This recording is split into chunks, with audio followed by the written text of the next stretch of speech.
You are listening to What's Next? Conversations with Boomers, and I'm Barb, your host. Today, we've got a very special guest, an expert, a retired physician who knows a lot about longevity. Also, she is another partner of the Super Aging Network, as we are. If you are a regular listener, you will know that we have partnered with the Super Aging Podcast Network, and our guest also has. So let me introduce her. I'm just going to give you a little bit of a background. Dr. Gillian Lockitch, a retired specialist physician, author, and podcast host, is passionate about proving that age is just a number. As host of the Growing Older, Living Younger podcast, she features experts in medical science, alternative healing modalities, and healthy aging to promote aging youthfully and enhance health span.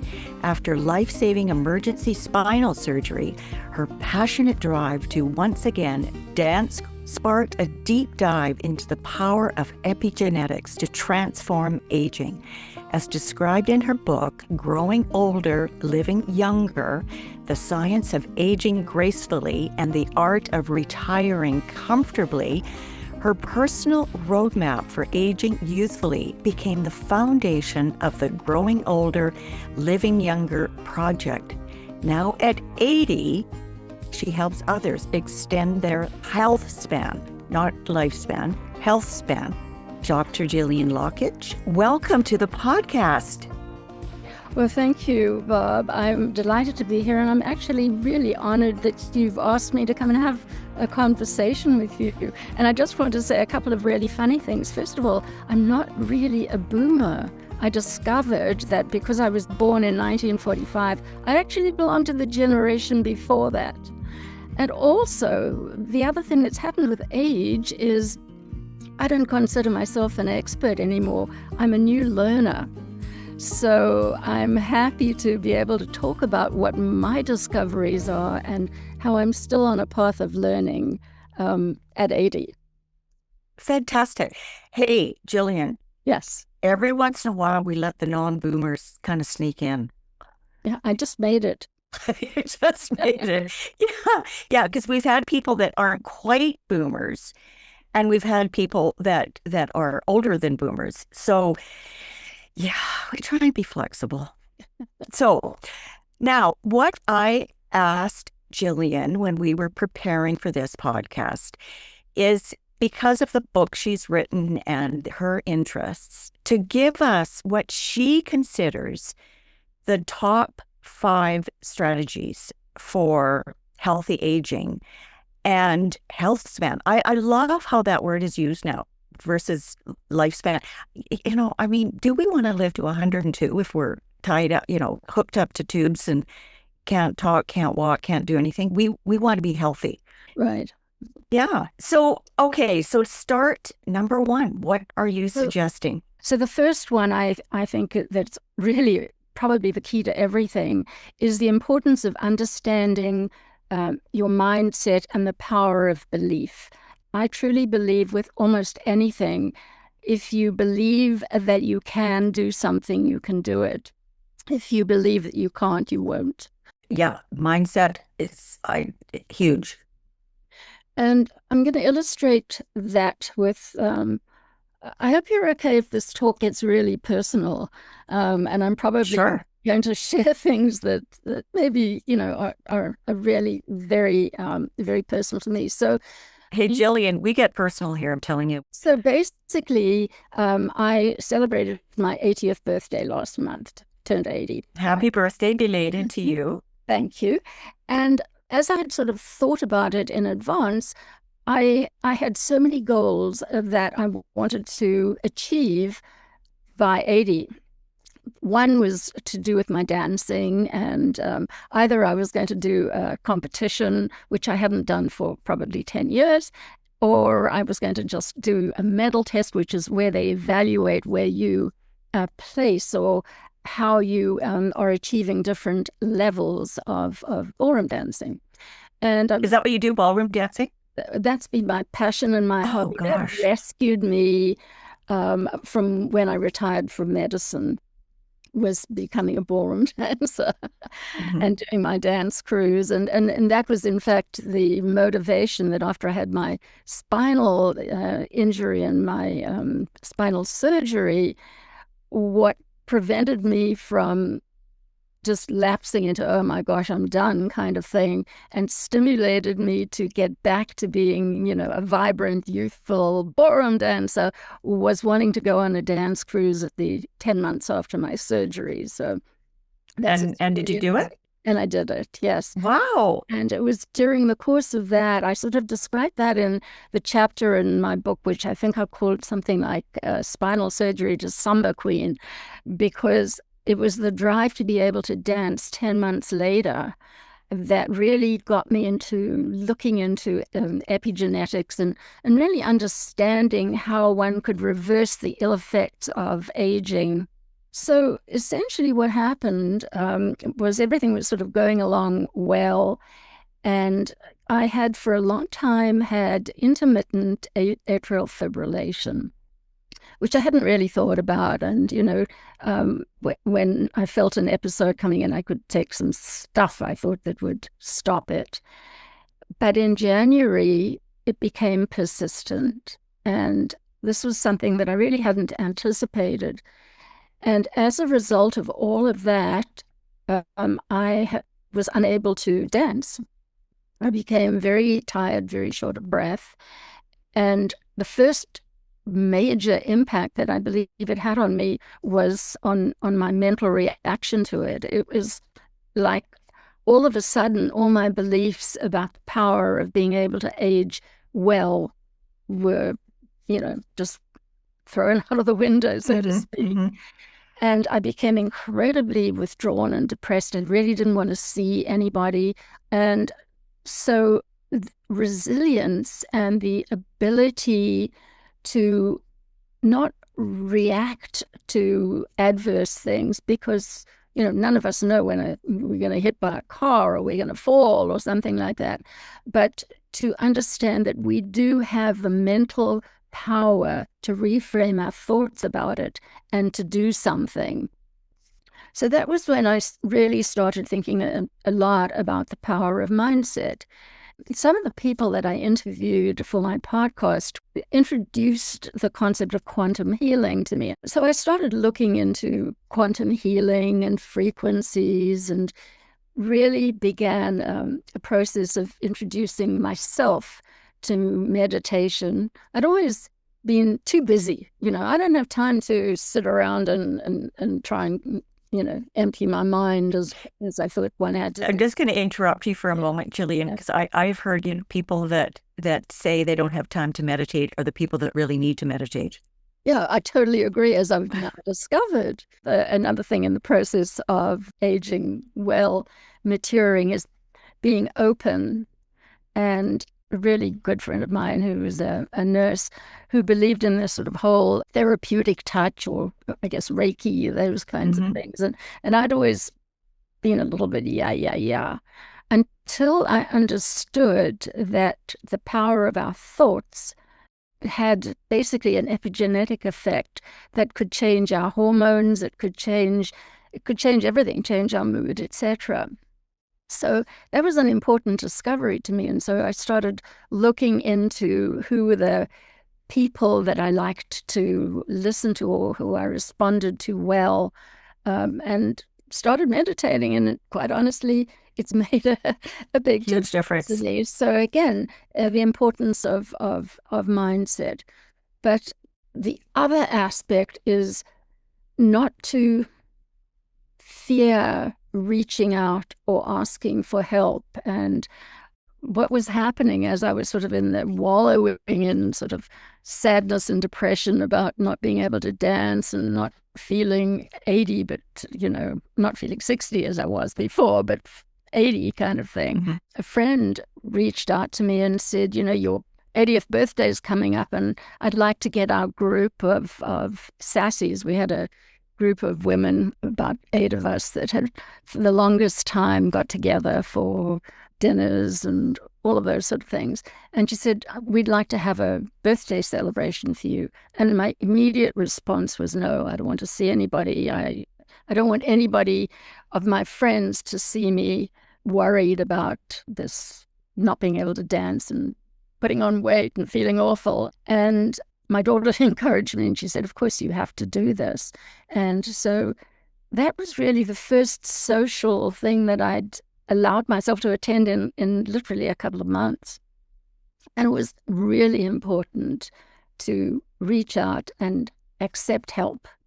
And that kicked off a wonderful birthday celebration week that my daughter had arranged and, basically brought my mindset away from doom and gloom to optimism and thinking, what is my goal in aging well?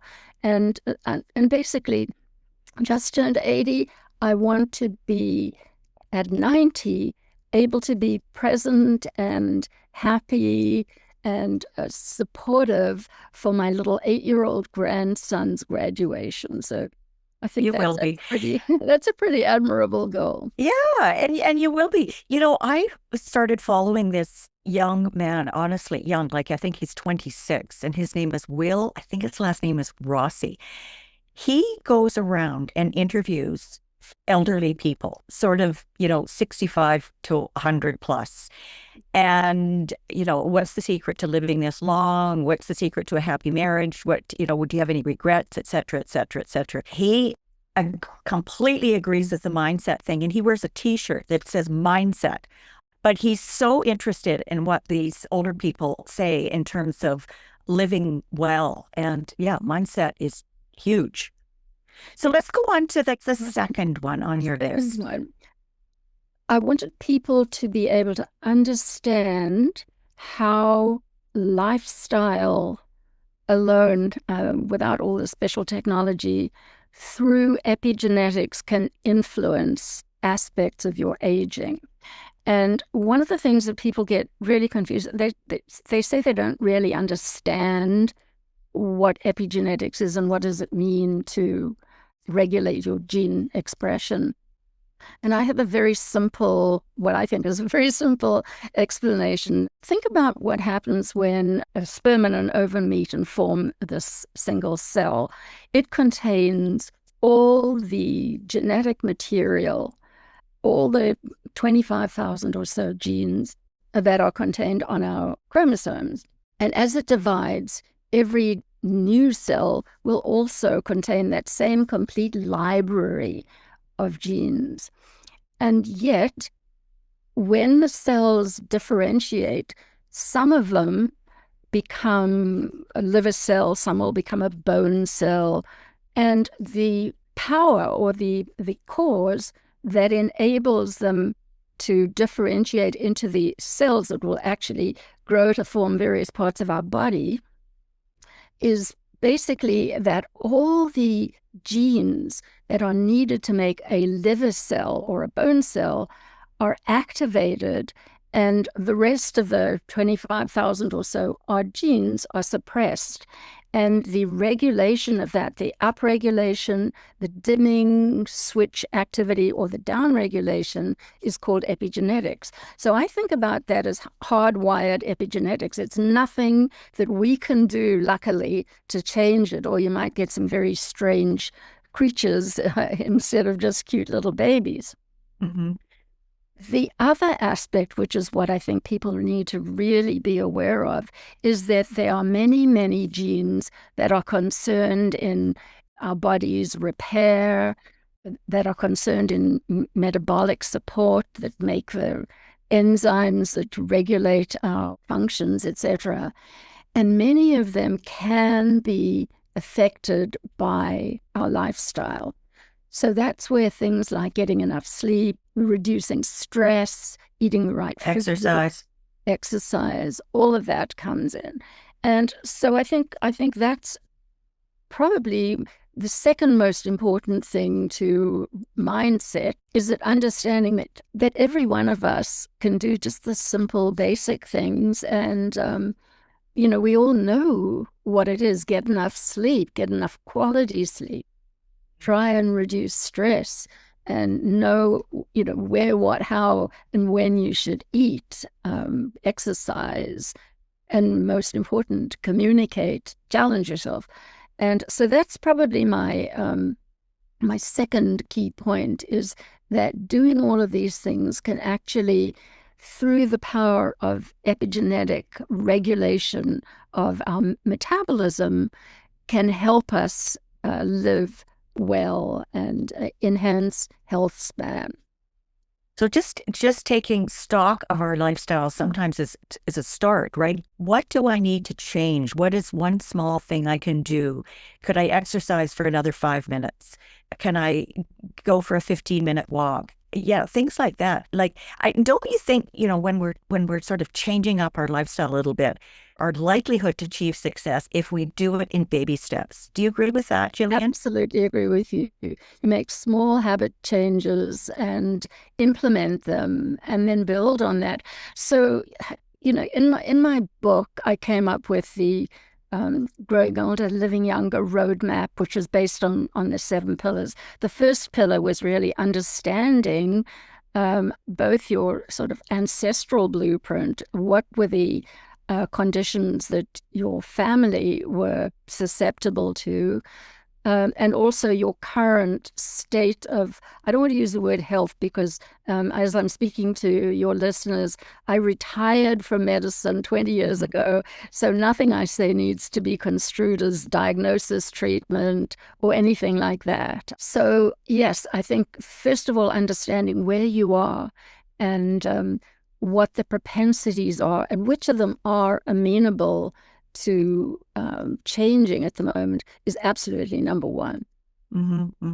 Sometimes I, hear about people, okay, I'm gonna hire a trainer and do these really strenuous workouts, and I'm gonna get fit. This is, I'm on the road to feeling better and looking better. The changes that we decide to make are so massive. The likelihood of those changes resulting in positive outcomes is minimal because it's so difficult to sustain that level of exercise or whatever it is that you're doing. I think even like radically changing your diet, is that sustainable? Do you agree with that, Gillian? Well, no, I absolutely, why am I saying no? Yes. I absolutely agree with that concept. And, that's the whole basis of the New Year's resolution that fades away, by the second week in January. I prefer to be able to do a one-on-one discussion with somebody, talk about what their key aspirations are in changing lifestyle. And say, for example, they're really concerned about brain. I can explain some of the lifestyle things that they can do to facilitate keeping sharp and alert, and if necessary, offer them quality solutions that might stimulate brain action or calm them down or de-stress. What's number 3? Let's talk about that. Well, number 3 was actually simplifying aging by managing lifestyle habits rather than chasing after the latest longevity hack. Oh. So we've really actually covered that. Okay. So yeah, I think you were saying, there's just so many. You gotta take this vitamin. You can't eat that. This is going to cause your death, and it's all over the map. And these are people that are supposedly experts. Many of them are physicians, but they all contradict each other. So I think sometimes we just have to say what resonates with me and what doesn't. Well, I think we need to simplify things. There are certain nutritional diets per se that I really think are unhealthy and are philosophical rather than anything to do with wellness. But if you're thinking about eating to just stay well and healthy, I think there are a few just simple principles. One is don't buy things that are in bottles, packages, boxes, tubes, etc. I really don't go for any of these energy snacks, and whether they're keto or not. So they're all full of sugar, for one thing. Yeah. So, well, number 1 is really avoid the majority of carbohydrate sources, with the exception of things like healthy carbohydrate, nutrient-dense vegetables. I don't eat a lot of fruit because I'm not that impressed with the effect of fructose on the liver. But berries are really great. But essentially, I focus on whole, fresh, unprocessed food. I'd rather invest in my health and my family's health through eating well and, using the the supplement supports where necessary, than, spend money on fancy cars. And, it's just, I'm beyond all of that. So that's really my approach to it. Now, I do believe in the power of time-restricted eating. So basically, Intermittent fasting? yeah, there are a number of words for it. And so basically, I try to have dinner, finish eating around about 6:30, 7, not always easy. And then I don't eat until I'm hungry sort of the next day, which is anywhere from, noon to 2 o'clock. And then, having a sort of interval of eating, which could be anything from, 4 hours to 6 hours, and repeat the cycle. I do believe that intermittent fasting for at least 18 hours is easy to do. And I think it's really good for your glucose regulation. It's good for weight. It's good for everything. So a lot of people swear by intermittent fasting. Yeah.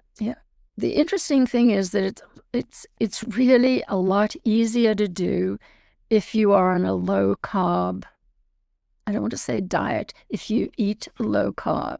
Because if you have a lot of sugars and everything, or you drink, alcohol, it's really hard not to feel hungry and crave food when you wake up. So I'm happy to chat to anybody about how easy it is to do that again. Interesting. Yeah, but you see, that's the conversation that one needs to really have on a one-to-one, because again, with mindset, I can't tell you how many of my friends say, oh, I could never fast. And they don't realize that most people who are doing at least a 6 to 7 hour fast, because you're not eating while you're sleeping, and it's calling it a fast that suddenly, I guess, arouses anxiety and that type of a thing. Yeah, essentially it's just having it, you don't eat between your last meal the night before and delay your first meal. Yeah, so that's a long that's a fast. Okay, let's move on to number 4.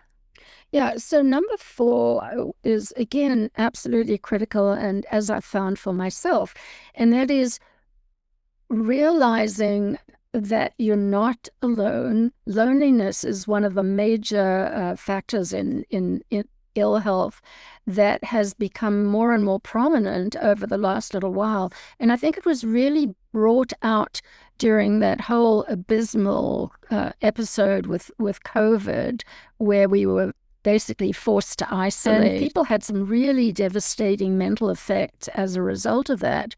I was living by myself at the time, and I realized that isolation was not good. And that was when I began networking. And that was what ultimately led to me starting my podcast. So it really is important to feel that you're not alone. You're part of a community, whether it's, as I said, a religious community, or quilting, or, volunteering, or traveling together, or something. And I think that's really, really important. You may want to always project this image of being, proud and independent and well, and, entrepreneur and teacher and mentor and all of that kind of thing. But sometimes you can be just ready to reach out to your friends and say, I need someone to talk to. So I think that's probably, again, one of the absolutely key things that one has to acknowledge for yourself. I remember this was several years ago. I was watching, it might have been a TED Talk. They were talking about all the factors that contributed to longevity. And the one that by far contributed the most was social connection. And that was the first time that I'd ever heard that, above and beyond everything that we've been taught. That, and it, just as you were saying, loneliness is a serious epidemic right now, and it causes a lot of stress and depression, anxiety, and all of these things. If you've got strong social connections, that is gold. I think that was one of the key characteristics. We've all heard about the blue zones, and but I think the key, particularly if you look at the example, in Japan, the key was the communication, the part of being a community. And, it's pretty simple to apply that to one's own community. When I downsized, when my husband had passed away and my kids were all sort of away studying, and I sold my house and moved into the newly built downtown condo, and everybody was a stranger. There was no community. And one of the wonderful things that happened in this particular building was we started to do things like I started a newsletter, people started cycle clubs, movie clubs, and quite a close-knit community formed. But that was the origin of my sassy group, 8 or 9 of us, all living on our own, and wanted to get together to cook. When I retired, I had another website, which was called Review from the House. I still have it. I'm going to activate it again. 4 blogs on it was about food and wine. And I used to get sent all sorts of recipe books to review. And so we had a couple of things where we would get one of the recipe books, divide up the recipes, and people would come and bring their offerings to one of our evenings. So that was a wonderful example of how one could form a community from strangers. Right. I think that's important to remember. If you want a community, you want more friends, initiate, start one yourself, a common interest, or, get together for coffee or whatever it is, just to exercise your power, your agency, that we can make things happen, and it's not a good idea to just sort of sit back and, why isn't somebody phoning me? Why isn't somebody coming over? Just getting back to the blue zones, I absolutely agree with you that even though it's always been sort of marked as this is the place where they're the healthiest because of their diet, I think it's more because they live in community. Just from all that I've been learning and reading about the power of connection. They eat together, they prepare food together, they stay in the same community for decades. That, I think, is a bigger contributor. Oh, I absolutely agree. So let's see your number 5. Yeah, so number 5, I say that one has to continually and consistently challenge oneself. And by that I don't mean go and do a marathon, but whether it's mentally or physically, you need to basically stress your body. So we hear a lot about stress and how bad stress is, but in fact, there are positive stresses, and I think we need to sort of invoke some of that. So whether it's, if you normally, sit on your couch, go and set yourself a goal of walking 5,000 steps a day and then increase it. My favorite challenge for myself is to do with my mind and brain, because, I can basically understand that I can be a little limited in physical activities without me feeling totally devastated. But the one thing I need to do is I need to keep my brain sharp and active. So, I do computer brain training. Oh, wow. I used to be able to do wonderful cryptic crossword puzzles every Saturday and sort of challenge myself to try and complete it, by the afternoon. So really keeping your mind active, keeping your body active, and keeping your societal links active is what I mean by challenging yourself. So I have one friend who went and volunteered in Cape Town, actually, in South Africa. Not something that I would necessarily recommend today, but other people have gone to climb a mountain. Again, not something I would want to do, but something that was outside their comfort zone that they felt empowered and impassioned to do.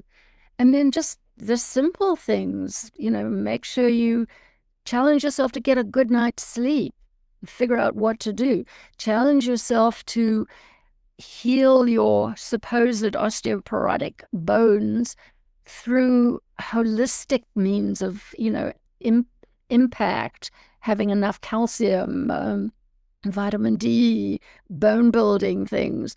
There's so many ways in which you can stress in a good way, stress your body to have a positive outcome. So the other thing is it'll stop you sitting on your couch and saying, I'm too old. Right. Yeah. I think that's a phrase that we absolutely have to garbage. If you think you're just getting back to the mindset, if you think you're too old, you are too old. I mean, obviously, there's certain things that we are too old for now. I'm 72, and yeah, I'm a little younger than you, but still, there's things that I don't think I'll try that. But there's many things that don't apply. We're not too old. We're absolutely not. When I was going on the ballroom dance cruises, which was, maybe 10 years ago, one of the things that I thought about was I used to go on these ballroom dance cruises, and we would be walking, down sort of one of the corridors, and people would sort of stop me and say, "Hey, you're the dancer," which I always found really interesting because I didn't consider myself a dancer. I was a dance student. And they would say, "I could never dance. I have 2 left feet." And, my instinctive response, although I was too polite to say it, is, I have never seen someone with 2 left feet.